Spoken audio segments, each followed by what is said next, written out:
Sir मागे जायला सांगा पुढच्या पाठी घ्या.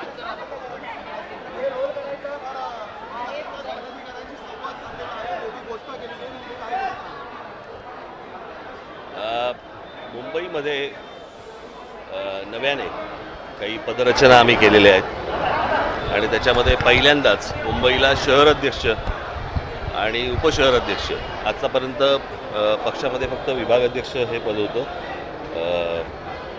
तर याच्यावरती एक शहर अध्यक्ष आणि उपशहर अध्यक्ष 3 आणि शहर अध्यक्ष 1.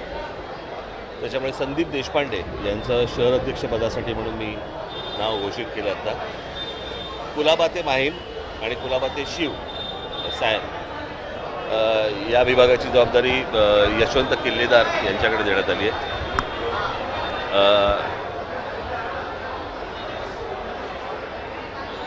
पश्चिमेकडचा भाग म्हणजे उपनगर, पण पश्चिमेकडचा म्हणजे गोरेगाव वगैरे हा सगळा हा कुणाल माइंडकर यांच्याकडे देण्यात आला आहे.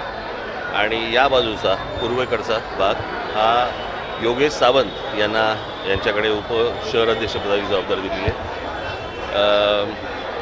त्यांनी काय कोणकोणत्या गोष्टी करायच्या आहेत ते आता मी 2 तारखेला त्यांच्या हातामध्ये सगळ्या गोष्टी देणार आहे.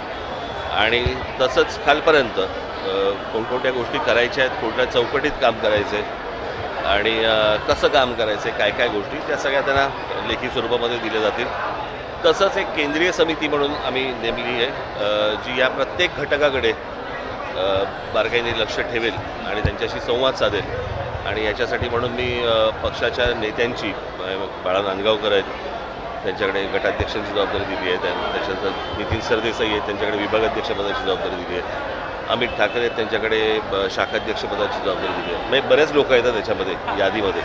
मी तुम्हाला वरवरचे फक्त सांगतोय, जसं अविनाश अभ्यंकर आहेत, आमचे संजय चित्रे आहेत, शिरीष सावंत आहेत, असे बरेचसे. तसंच ठाण्याचं केलेलं आहे. ठाण्यामध्ये देखील केंद्रीय समिती केलेली आहे ज्याच्यामध्ये अविनाश जाधव एक गोष्ट बघतील, अभिजित पानसे एक गोष्ट बघतील, राजू पाटील एक गोष्ट बघतील, आमचे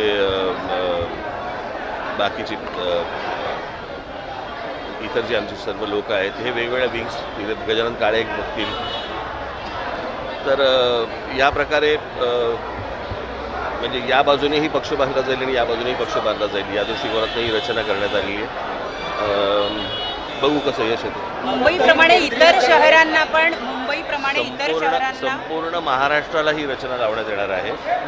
आत्ता पहिल्यांदा मुंबईने ठाणा केलं आहे, फक्त ठाणा म्हणजे